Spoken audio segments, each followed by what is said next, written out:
Hello.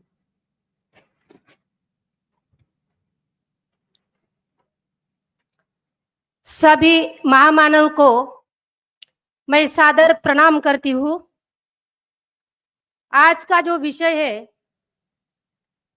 पेशा act लागू न करने के मूल निवासी बहुजनों पर सामाजिक, राजनीतिक, आर्थिक दुष्प्रभाव, इस विषय के कड़ी में उपस्थित वसावा सर, श्रमिष्ठा मैडम और मेरे साथी अमोल वजी सर और सतीश पेंदाम सर लेट आने वाले हैं। उनकी कुछ तबीयत ठीक नहीं, तो वो उनका मैसेज मुझे मिला है। तो गुजरात के डाक परगना से पश्चिम बंगाल तक 24 परगना, आंध्र प्रदेश, मोनमपल्ली, ये जो प्रदेश है 250 या 300 किलोमीटर का, ये आदिवासी का बेल्ट है, ये मूल निवासियों का बेल्ट है। इस मूल निवासियों के बेल्ट में देश की 70% संपदा है। जिस संपदा की हम बात करते हैं, पेशा एक्ट के पहले हमारे मूल निवासियों पर टाइम टाइम पे अत्याचार हुए, आर्यों ने आक्रमण किया और उसके बाद में हमारे भाई भाई को तोड़ो और अपना राज जोड़ो, ये जो बोलने वाले लोग हैं, वो लोग ने अपनी सत्ता, संपत्ति और सभी संस्थानों पे अपना कब्जा बनाया। साथियों, हमारे जो मूल निवासी लोग हैं, उनके संस्थानें थी, उनके प्रदेश थे। कितने प्रदेश थे इंडिया में, क्या आपको पता है? 655 प्रदेश थे। इस प्रदेश में हमारे राजाओं थे। वो राजा की वो जो हमारी व्यवस्था थी, वो लोकतांत्रिक थी। हम प्रकृतिवाद के पूजक और हम भाईचारा को मानते थे, स्वतंत्रता को मानते थे, न्याय को मानते थे। और ऐसी व्यवस्था को आगे जाके इन लोगों ने हमें जो तोड़ा है और मरोड़ा है, अभी तक वक्ता गुरु ने जो बताया कि पेशा एक्ट देके भी नहीं दे के बराबर। लेकिन मैं कहती हूँ, अगर हम जीवित है तो हम पुनर्स्थापित कर सकते हैं। हम निगेटिव में क्यों जाते हैं? हम एक जगह आने की बात क्यों नहीं करते? अगर ये आदिवासी का मामला करके ऐसी लग रहा हो, तो गुजरात में जो नर्मदा परियोजनाएं बन रही है, जिसमें 30 बड़े डैम, 50 मिडल डैम और 150 छोटे डैम बन रहे हैं, तो वो किसको डुबा रहे हैं? सबसे ज्यादा आदिवासियों की संख्या उसमें 60% है। आदिवासियों के संस्थान है, आदिवासियों के टोटम है, आदिवासियों की जमीन है और जमीन के अंदर मालमत्ता है, जंगल है, घने जंगल है, जो पेशा एक्ट के तहत हमें मिलते हैं। उनको वन उपज और खनन और 48 खनन के जो अधिकार मिलते हैं, मिनरल्स के, वो अधिकार, वो जंगल, वो पानी में डुबा रहे हैं। और ओबीसी को ऐसा लग रहा है कि ये जो लड़ाई लड़ रहे हैं, ये खाली आदिवासियों की लड़ाई है। साथियों, ये केवल आदिवासियों की लड़ाई नहीं है। हमारे टोटम है, वहां पे हमारे साथियों ने, बामसेप ने, महुआ देश, महुआ राज, मावा नाटे, मावा सरकार। सर, हम बोल रहे हैं सरकार सरकार सरकार। कौन सरकार? कहाँ सरकार? किधर है सरकार? हम पूछते हैं, समाज को पूछते हैं, जिसको हम सरकार बोलते हैं उसको पूछते हैं, कहाँ है सरकार? सरकार तो हम है। दिल्ली, मुंबई हमारा सरकार और हमारे गांव में हम ही सरकार। ये है पेशा एक्ट। पेशा एक्ट क्या है? हम खुद सरकार है, हम दूसरे के ऊपर कोसते हैं, लेकिन हम जो कायदे बने हैं, जो कानून बने हैं, जो 5th शेड्यूल बना है, जो 6th शेड्यूल बना है, या पेशा एक्ट को बनाया गया है, क्या उसके बारे में लोगों में जानकारी देने का काम हमने किया? नहीं किया। नहीं किया तो लोगों में जानकारी नहीं है। और ज्योतिराव फुले कहते हैं अज्ञान ही सभी दुखों का कारण है। ये जो सभी दुख है हमको, ये हमारे अज्ञानता के वजह से है। अगर हम इसकी खरी जानकारी लेते, साथियों, ये जो सब्जेक्ट मुझे दिया गया बामसेब की तरफ से, हमने जो यहाँ पे रखा, तो हम जो संगठन है हमारे बहुजनों के, मूल निवासियों के, हम सभी मूल निवासी कहते हैं, तो हम के बहुत सारे प्रॉब्लम है, रोजगार के प्रॉब्लम है, एजुकेशन के प्रॉब्लम है, पैसे का प्रॉब्लम है, रहने का प्रॉब्लम है, खाने का प्रॉब्लम है। तो पैसा एक्ट सभी प्रॉब्लमों का आंसर है। पैसा एक्ट सभी प्रॉब्लमों का आंसर है। इसीलिए अगर हमारे 750 टोटम थे आदिवासियों के, मूल निवासियों के, अभी वो 250 बचे हैं, तो 500 टोटम किधर गए? 500 टोटम इधर गए जहां हम फलटन का घराना देखते हैं, जहां निम्बाड़कर का घराना देखते हैं, जहां हम हैदराबाद के संस्थान देखते हैं, जहां हम गुजरात से लेकर मोनमपल्ली तक गोंडवाना राज के संस्थान देखते हैं, उसमें हमारे टोटम है। इस टोटम में एससी, एसटी, ओबीसी और माइनॉरिटी है, और यही मूल निवासी है। और पैसा एक्ट के लिए अगर ये सभी जनता उठ के खड़ी हो जाती है, तो कोई माय का लाल हमको इस अधिकार को लागू करने में ना नहीं कर सकता। लेकिन हम जब तक हम खड़े नहीं होंगे, तब तक हम मारे जाएंगे, काटे जाएंगे, और हमें विस्थापन होता रहेगा।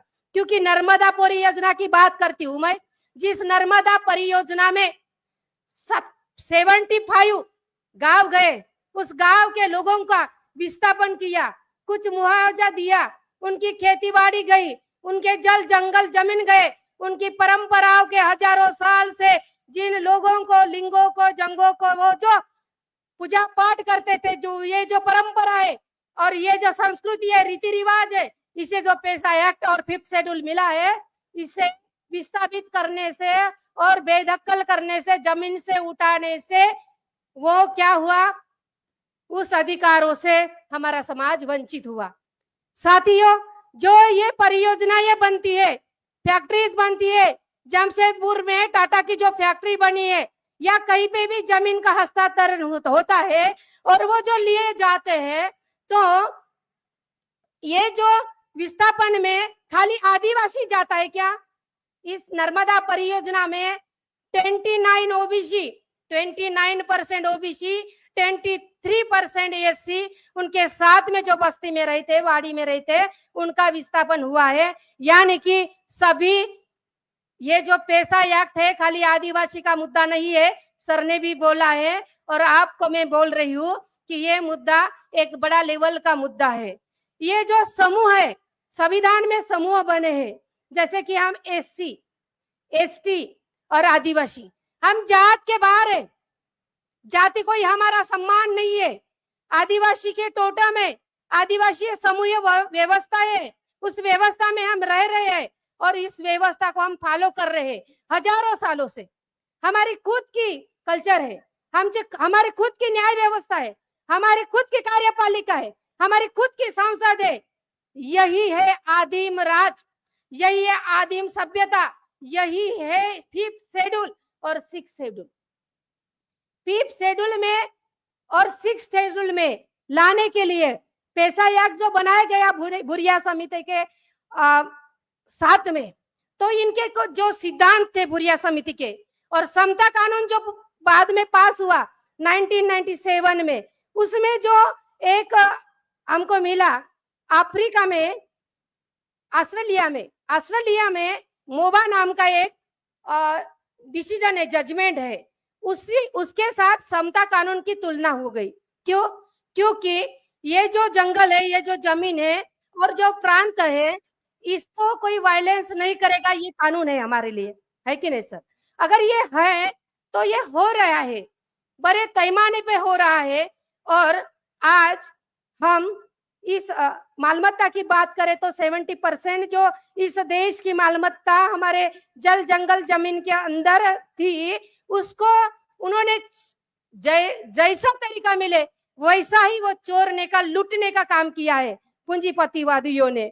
बिरसा मुंडा जी का जो आंदोलन था, उस आंदोलन ने क्या बोला कि अगर आप जिस समाज की बेटी रोटी खाते हो, उस समाज को बचाने का काम आप नहीं करोगे तो आपकी बेटी की इज्जत कोई नहीं बचा सकता। बराबर है कि नहीं है?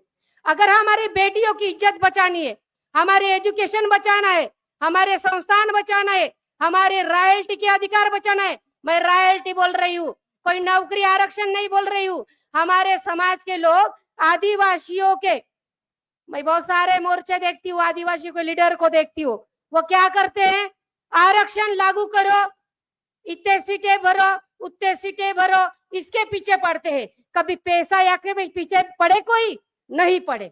क्यों नहीं पड़े? जब तक आपको पैसा या समझ में नहीं आता तब तक इसके पीछे कोई नहीं पड़ता। और इस अगर जागृति नहीं तो देने का सवाल ही नहीं होता। अगर किसी माँ को बच्चा रोता नहीं है तो माँ दूध नहीं पिलाती है, वैसा ही काम है यहाँ पे। हमारा समाज को कुछ भी पता नहीं है, वो अपने अस्तित्व में जी रहे, भूखे नंगे कंगाल, कोई वनवासी बोलता है, कोई गिरिजन बोलता है, कोई हरिजन बोलता है, कुछ भी बोलता है, लेकिन जीते हैं। हमारे लीडरों को ऐसा लगता है कि राजपाट में हम कांग्रेस के साथ जाएंगे, हम बीजेपी के साथ जाएंगे, हम क्या बनेंगे, एमएलए एमपी बनेंगे, तो फिर हमारी सत्ता हमारे हाथ में आएगी। साथियों, ये बनने की जरूरत नहीं है, किसी करोड़ लगाने की जरूरत नहीं है। पैसा एक्ट में सर्वसम्मति से अधिकार पारित होते हैं। पैसा एक्ट में जो टोटम है, जो फॉरेस्ट एक्ट है, जो महसूल जमीन है, जो महसूली जमीन है 1950 के पहले की, वो सभी महसूल जमीन वापस मिलती है। और आपके गांव में खुद आप सरकार होते हो, वहां से एससी एसटी ओबीसी जो जो गांव में रहता है, वो सभी के सहमति से वहां पे सभी कानून बनते हैं, वहां की व्यवस्था चलती है। तो सुप्रीमो कौन है? कौन सा सरकार है सुप्रीमो? कौन है? ग्राम सभा सुप्रीमो है। ना लोकसभा ना विधानसभा, सबसे ऊंची ग्राम सभा। जब तक हम अपनी अहमियत नहीं जानते तब तक हम किसी लड़ाई तक नहीं पहुंच सकते। अगर हमको लड़ना है तो पहले पढ़ना है, हम पढ़ते नहीं इसीलिए मरते हैं। और इसलिए बिरसा मुंडा जी कहते हैं, जीना है तो मरना सीखो, कदम कदम पे लड़ना सीखो। साथियों, जल जंगल जमीन की लड़ाई देवाजी तोहफा ने लड़ी गढ़चिरौली में, और वहां पे पैसा एक्ट लागू किया तो पूरी इंडिया को मालूम है और पूरी दुनिया को मालूम है। पेंड्री नाम का गांव है वहां पे, उस गांव में 2700 हेक्टेयर जमीन एक आदमी को मिली है पैसा एक्ट के तहत। आप बोलते हो कुछ भी होने वाला नहीं है, होने वाला है, करने वाला चाहिए। और करते समय हमारा जो छोटा समूह है, वो छोटा समूह ये बड़े बड़े लोगों के साथ अपने छाती पे गोली लेने के लिए जाता है। अभी फिलहाल 1-2 साल ही हुए, इसी नजदीक में ही शाह के लड़के ने एक फैक्ट्री डाली। वो ग्राम सभा की सभा बैठी, उस सभा में जो इधर उधर ये चल रहा था, चर्चाएं चल रही थी, चर्चा में कोई तालमेल नहीं हुआ था, तो 85 लोगों को गोली से उड़ा दिया गया। क्या आपको ये पता है कि नहीं? और भी बहुत सारे किस्से हैं, उस किस्से में मैं नहीं जाऊंगी। साथियों, ये जो सिद्धांत है बुरिया समिति के, कुछ कुछ मैं बोलूंगी, आपने कुछ छोड़ा, मुझे ऐसा लगा। अनुसूचित क्षेत्रों के संशोधन पर समाज की मालकी अपरिवर्तनीय है और अहस्तांतरणीय है। अगर संविधान ऐसा बोलता है और हम BS4 जैसा कार्यक्रम चलाते हैं, अगर हम आदिवासियों के हक की, हमारे हक की बात करते हैं, कुछ भी होने वाला नहीं है ऐसा भी बोल रहे हैं, तो फिर हमारा जीना और मरने के बराबर है। क्या मतलब है जीने का? तो हमारा जीना मरने के बराबर है। साथियों, कोई सामाजिक इकाई चाहे छोटी हो चाहे बड़ी हो, पारंपरिक रूप से स्वशासी व्यवस्था ही है, और उस स्वशासी व्यवस्था में कोई गैर आदिवासी, गैर मूल निवासी लोग वहां पे कोई कारखाना, कोई फैक्ट्री, कोई भी परियोजना नहीं लगा सकते, ऐसा कानून कहता है। अगर भारत की यह संविधान जिंदा है, अगर भारतीय संविधान जिंदा है, उसके तहत हम यहाँ बोल रहे हैं, वहां आप बैठ रहे हैं, तो ये पेशा एक्ट लागू होने के कारण हमारी सामाजिक स्थिति के स्तर ऊंचे हो सकते हैं। क्योंकि वहां की जो ग्राम सभा है, वो ग्राम सभाएं अपने अंडर में जो पूरी व्यवस्था लेती है, वो समितियां बनाती है। अगर गवर्नमेंट को उस जमीन से कुछ निकालना रहता है, रेत हो, पानी हो, सोना हो, यूरेनियम हो, टंगस्टन हो या लोहा हो, तो सबसे पहले गवर्नमेंट का कुछ नहीं चलता, मंत्रियों का कुछ नहीं चलता। सबसे पहले कहाँ मंजूरी लेनी पड़ती है? ग्राम सभा की मंजूरी लेनी पड़ती है। ग्राम सभा अगर स्ट्रांग है, एक गांव की नहीं, महाराष्ट्र में 5,000 से ज्यादा अनुसूचित क्षेत्र में गांव है। अगर ऐसे गांव, हर क्षेत्र के गांव को हम बनाते हैं, हम पीएस कमेटी हमने BS4 में बनाई। अरे इसी मुद्दे के लेके जाएंगे हम समाज में और PSC कमेटियां बनाए गांव गांव में जाके। लोगों को क्या चाहिए? लोगों को शांति चाहिए, लोगों को शिक्षा चाहिए, लोगों को रोजगार चाहिए, लोगों को शांति प्रिय जीवन और बंधुभाव, न्याय और स्वतंत्रता चाहिए। स्वतंत्रता की ओर ये मालकियत की लड़ाई है। मालकियत की लड़ाई में और स्वतंत्रता की लड़ाई में बार बार हमारे ऊपर हमले हुए हैं, इसीलिए भाई भाई को तोड़ा गया है। और हमारे ऊपर जो अन्याय हो रहे हैं, ये जो अन्याय हमारे टूटने के वजह से हो रहे हैं, और हमको समाज के जोड़ने, हमें समाज को जोड़ने का काम करना है। साथियों, ये जो सम्मान की व्यवस्था है, कल्याण की व्यवस्था है, पेशा एक्ट की व्यवस्था है, उस गांव में वो सभाएं बैठेंगी। उस कौन सी सभा बैठेंगी? जिनका वोटर लिस्ट में नाम है। उस गांव में एससी भी रहता है, एसटी भी रहता है या ओबीसी भी रहता है, लेकिन उस वोटर लिस्ट में नाम है किसका? वोट देने वाले का। तो ये सभी लोग उस ग्राम सभा के अंडरटेकिंग में आते हैं, निर्णय के प्रक्रिया में आते हैं। लेकिन बड़े पैमाने पर ओबीसी समाज सबसे ज्यादा ये पेशा एक्ट का विरोध करता है। क्योंकि जिस एरिया में मैं रहती हूँ, गढ़चिरौली मेरे नजदीकी है, राजुरा में 23 ग्राम पंचायतें शेड्यूल एरिया में आती है। वहां पे कोरपन आए, वो तहसील है, उसमें भी आती है। और 82 जो तालुका है, ब्लॉक है, वो भी शेड्यूल एरियाज में आते हैं। ये जो गांव कमेटी, ब्लॉक कमेटी, जिला कमेटी, ऐसी जो कमेटियां बनाई गई है, और आर्टिकल 275 जो है, जो अपना बजट बनता है लोक संख्या के तहत, वहां पे बजट का हिस्सा भी हमारे संस्थानों को डेवलप करने के लिए, ग्राम सभाओं को डेवलप करने के लिए वहां देना होगा। किसको? सरकार के। ये सभी उपबंध है, फिर भी ये नहीं हो रहा। तो आपके इस नहीं होने के कारण भी मैंने बताए। साथियों, आगे जाके मैं बोलूंगी कि हमारे साथी जो बोले हैं, उसमें आप लोग आदिवासियों को सह अस्तित्व नहीं सिखा सकते। जयपाल सिंह मुंडा जी ने कहा था, एक दिन हमारे सारे अधिकार खत्म हो जाएंगे, तब हमारे पास एकता और संगठन ही रहेगा। हमारे अधिकार तब तक सुरक्षित रहेंगे जब तक हम संघर्ष करते रहेंगे। ये किसने कहा था? डॉक्टर बाबा साहेब आम्बेडकर कहते हैं। हमारे संघर्ष के बगैर हमें संघर्ष ही करना है, और जन जन तक ये जागृति लाना है कि अगर रामायण में राम, जो मर्यादा पुरुषोत्तम राम बोला जाता है, वो शबरी की झूठी बोरे, मतलब क्या बोलते, बेर बोलते हैं ना, वो खाता है। लेकिन शबरी की कब हत्या हुई, इसका कोई लेखा जोखा नहीं है। साथियों, ये जो मालकियत के अधिकार है, इनके औलादे, उन्होंने झूठे बेर खाए थे, इनके औलादे हमारे मालकियत के अधिकार छीन रही है। तो इसको जगह पे लाने के लिए आगे जाके मैं बताती हूँ। साथियों, हमारे जमीन में जो सोना है सोनभद्र का, हमारे एरिया में 200 किलोमीटर अवरस चवरस सोना और तांबा लगा है। सुरजागढ़ का जो लोहा है, जिस लोहा में तांबा और सोना का लेयर आता है, मैंने तो देखा नहीं, जहाँ पे अभी बड़े पैमाने पर खनन चल रहा है। तो ये जो यहाँ से जाता है, विजयवाड़ा जाता है, वहां से जर्मनी जापान में जाता है और वहां से मर्सिडीज कार बनती है।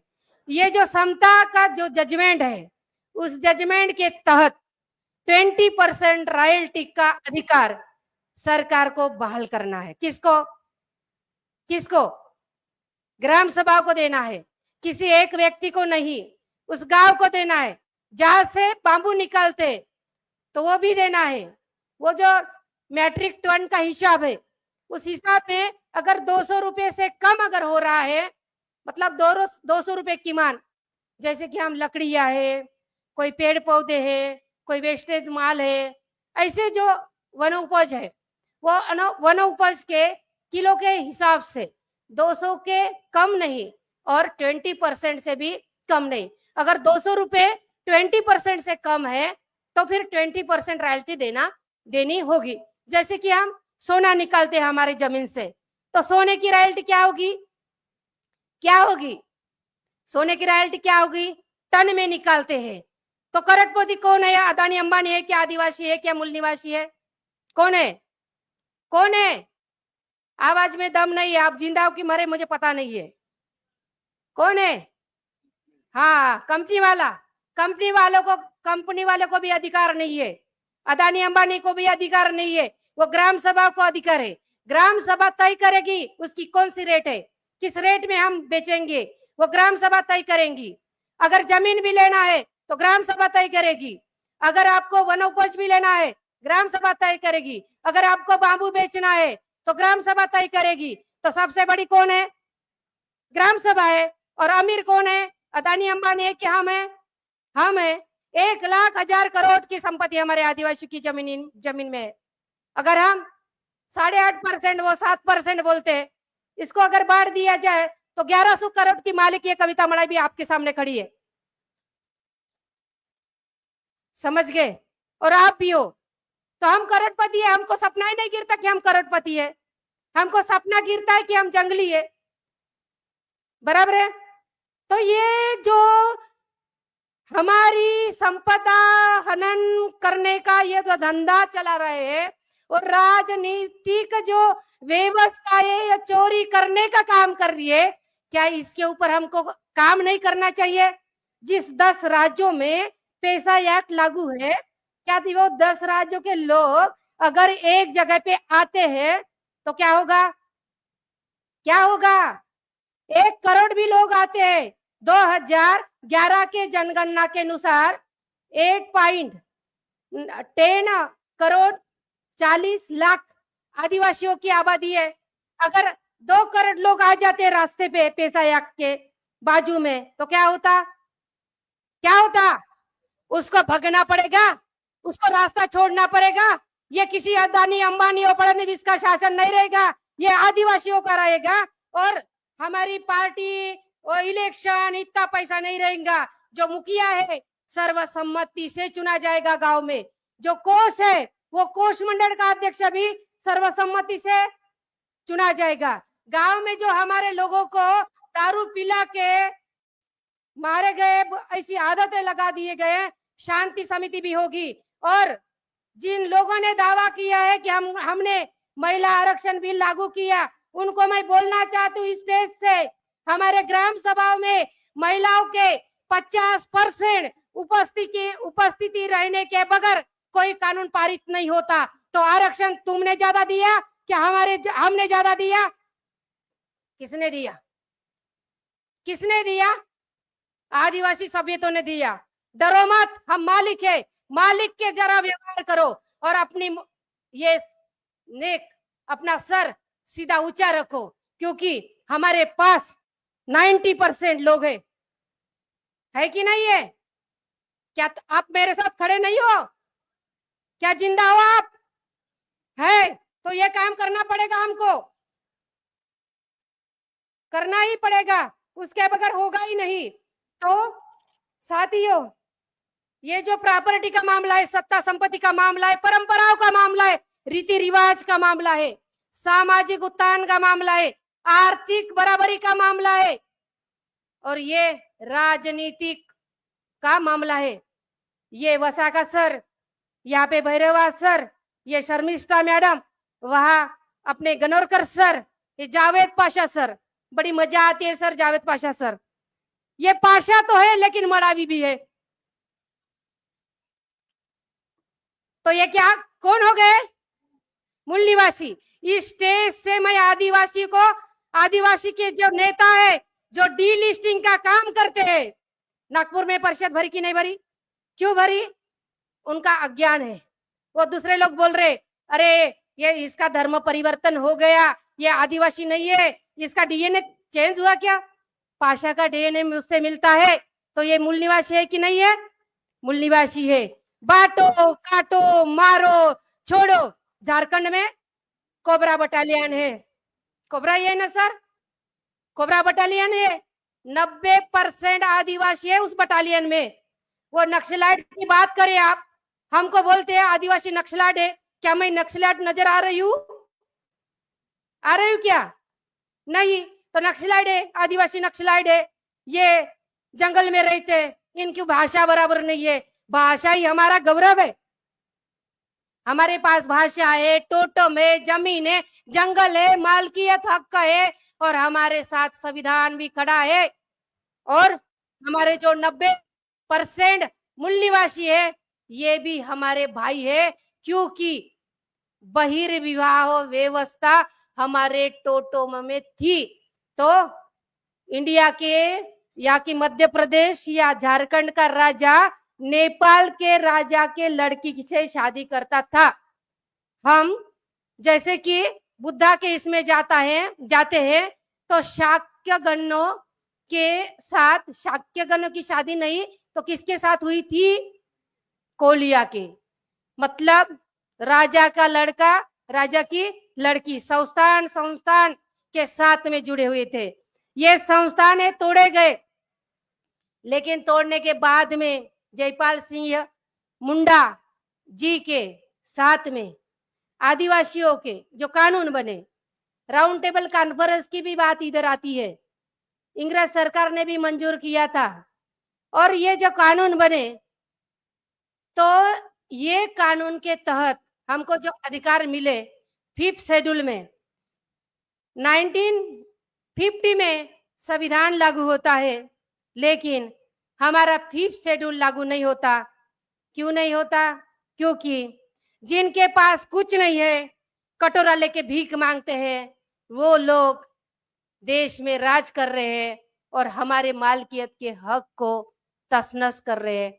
हमको भगा रहे हैं जंगलों से, हमको जमीन से भगा रहे हैं।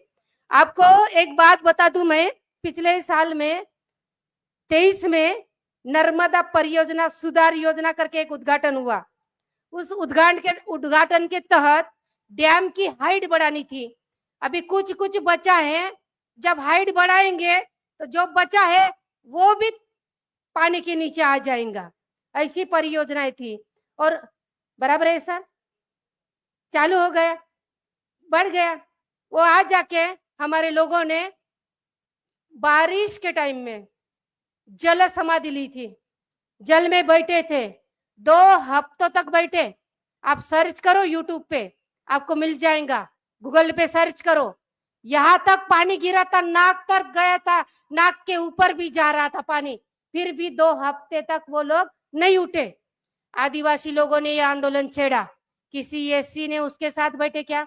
कोई ओबीसी गया क्या?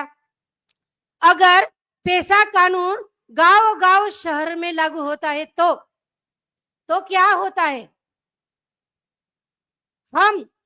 हमारे ग्राम सभाएं, मेरे साथी ने बोला था कि हमारे एजुकेशन बढ़ाने के लिए, जेएनयू में जाने के लिए, आईआईटी में जाने के लिए, डॉक्टर बनने के लिए सरकार हमारे ऊपर ध्यान देना चाहिए। कोई जरूरत नहीं उसकी, हम ही सरकार है।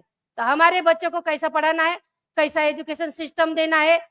जिस तालुका अगर हमारे एरिया में आते हैं, जिला अगर आता है, डिस्ट्रिक्ट आता है और गांव आते हैं, तो तो जिला परिषद के कानून कौन बनाएगा? कौन बनाएगा? कौन बनाएगा बोलो? ग्राम सभा बनाएंगी। तो एजुकेशन कैसा रहेगा ये कौन तय करेगा? ग्राम सभा करेगी। इसलिए ग्राम सभा ये बहुत ही जबरदस्त हथियार है जो आज पूरी व्यवस्था, पूरी समाधान का एक ही उत्तर है। अगर हम इसमें लग जाते, मैं जहां टीचर हूं और जिस गांव में जन्मी हूं वहां से लेकर जिस गांव में रहती हूँ, जहां पे मैं शादी करके भी गई हूँ, वहां में भी पैसा एक्ट है। लेकिन लोगों को ये पता ही नहीं है कि ये पैसा एक्ट क्या है। कविता मड़ावी को कोई सुनने के लिए तैयार नहीं है, क्योंकि मैं किसी पार्टी के पीछे दौड़ती नहीं हूँ। और जो लोग हमारे लोगों को जमा करते हैं और अपना समाधान इलेक्शन जीतने में, गवाने में और किसी के पीछे दौड़ने में लगाते हैं। साथियों, ये आरक्षण की, ये प्रतिनिधित्व की, ये पदोन्नति के आरक्षण की, ये खावटी की योजना नहीं है, ये मालकियत की योजना है। और इस मालकियत की योजना को लाने के लिए गांव गांव में जाके, मैं क्या बोलती, क्या क्या लगता पैसा एक्ट लगाने के लिए, क्या क्या लगता? तहसीलदार के पास जाना है, एसडीओ के पास जाना है। जो गांव 50% के ज्यादा उस गांव में जो आदिवासी लोग रहते हैं उनकी सभा लेना है। ग्राम पंचायत का वो सरपंच है, वो अध्यक्ष रहेगा, उनकी सभा लेना है, वही ग्राम सभा है। उस ग्राम सभा और उसमें एक सब्जेक्ट रखना है, अनुसूचित क्षेत्र घोषित करो। क्या लिखना है? हमारा गांव है, हम आदिवासी है, मूल निवासी है, हमारी ऐसी परंपरा है, हम ऐसे रीति रिवाज से रहते हैं, हजारों सालों से हमारे पुरखों ने जंगल जमीन को बचा के रखा है और हमारे अधिकार ये 5th शेड्यूल पैसा एक्ट के 1906 के तहत आते हैं, 5th शेड्यूल के तहत आते हैं। तो हमें अनुसूचित क्षेत्र करके घोषित करो, क्योंकि आदिवासी हिंदू नहीं है, ऐसा सुप्रीम कोर्ट का भी जजमेंट है। और हमारा जो कल्चर है किसी जातिवादी लोगों से, पूंजीपति लोगों से नहीं मिलता। तो हमें अनुसूचित क्षेत्र के इसमें हमारा गांव आना चाहिए। ऐसी सर्वसम्मति से आपको गांव में ठहराव लेना पड़ेगा, आपको दावा करना पड़ेगा कि ये पैसा एक्ट हमारे गांव को लगना चाहिए। और दूसरा है 2006 का वन अधिकार कायदा, उसको भी लागू करना चाहिए। हमारे गांव में वो काम चल रही है, मैं खुद देख रही हूँ। और मैं खुद ऐसे 5th शेड्यूल के बहुत सारे प्रबोधन भी कर चुकी हूँ। लेकिन मुझे ऐसा लगा, ध्रुव सर ने, मुझे लगा कि ये पैसा एक्ट है तो इनको दे देती मैं और बाजू में खड़े हो जाती। सर, आपने और मुझे अंदर जाने का मौका दिया। और आपको कुछ भी मेरी भाषा में थोड़ा सा फर्क है हिंदी लैंग्वेज में, लेकिन मैं ये बोलती हूँ, हमारी पहचान मैंने क्लियर की। आदिवासियों के पैसा एक्ट के साथ आपको खड़ा होने का आह्वान करती हूँ, क्योंकि जब तक आप खड़े नहीं होते तब तक हम अपने अधिकार पा नहीं सकते। ये अधिकार पाने के लिए हमको वो 3% लोगों को, पूंजीपतियों को, बिरसा मुंडा जी ने कहा था, दिक्कू भिक्कू और क्या, और कौन, बड़ा साहूकार, बराबर है ना सर? बड़ा साहूकार को इस जंगल से, जमीन से और ये पूंजीपतियों से अगर हम हटा देते हैं, हटाना चाहते हैं, तो गांव गांव में पैसा एक्ट लागू करने के लिए हमारी भी तैयारी होना जरूरी है। क्योंकि एक गांव में अगर प्रॉब्लम आता है तो पूरे देश में आदिवासियों के साथ में पूरा मूल निवासी समाज खड़ा होना चाहिए, तभी ये हम काम कर सकते हैं और हम तभी जिंदा भी रह सकते हैं। क्योंकि कब क्या होगा ये मुझे पता नहीं है, होने वाला भी है। अपने सब अधिकार जाने के बाद भी बाबा साहब कहते हैं कि आप संगठन के साथ खड़े रहो, आप संगठन के साथ खड़े रहो। एक India counselling of indigenous people नाम की राजस्थान में सर एक संगठन है, आपको पता है होगा शायद, और नहीं मुझे पता तो आपको भी होगा, किसी राजस्थानी मेरे भाई को पता होगा। ये लोग यूनाइटेड नेशन में जाते हैं, ये ब्राह्मणवादी संगठन है, ये गैर आदिवासी संगठन है, और इसमें लिखा है world council of indigenous peoples, उसका नाम है। उधर जाते हैं और बोलते हैं हम सभी मूल निवासी है और इंडिया में कोई मूल निवासी नहीं रहता। समझ गए? अगर ग्राम सभा के एरिया में जितना हेक्टर जमीन हमको आती है, फॉरेस्ट एक्ट वो भी है, जितना आती है उसके अंदर में अगर तालाब आता है, अगर नाला आता है, अगर नदी आती है, नदी का पानी भी आपका है, रेती भी आपकी है, किसको बेचना है, क्या करना है, कितनी रेट लगाना है, आपका ही है, बराबर है। तालाब है, पानी है, वहां पे मछली पालन होगा तो वो आपकी आय बढ़ेगी, तो रोजगार मिलेगा। हमारे ये फिफ्थ शेड्यूल के एरिया से, हमारे ये पैसा एक्ट के एरिया से बड़े पैमाने पर रोजगार अभी सरकार नहीं दे सकता, क्योंकि सरकार के पास ऐसे कोई प्लान नहीं है। तो हम प्लान बना सकते हैं ग्राम सभाओं के माध्यम से, और हम मूल निवासियों को आर्थिक, सामाजिक और राजनैतिक स्ट्रांग कर सकते हैं। अगर गांव-गांव में ग्राम सभाएं बनती है, महाराष्ट्र की मैं 5000 गांव बोली हूँ, 5000 से ज्यादा है, 5086 कुछ तो भी है। ऐसे गांव अगर आते हैं, उन गांवों को हम अधिकार बहाल करने में कामयाब हो जाते हैं सर, तो प्राइम मिनिस्टर कौन बनेगा?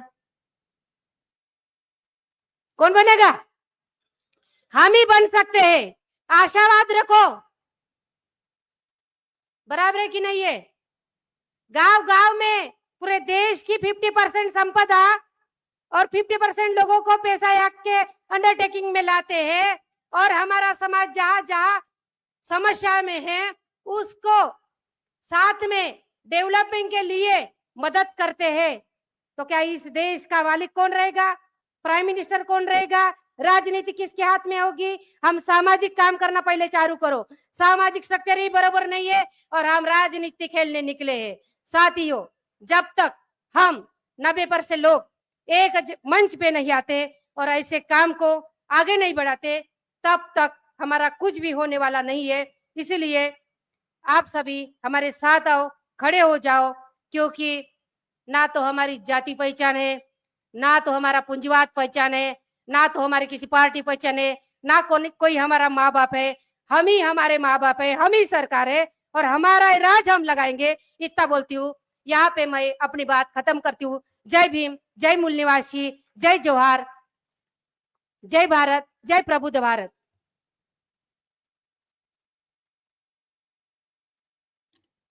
धन्यवाद मैडम, बहुत जुझारू मैडम कहना चाहती है मैं लड़ूंगी।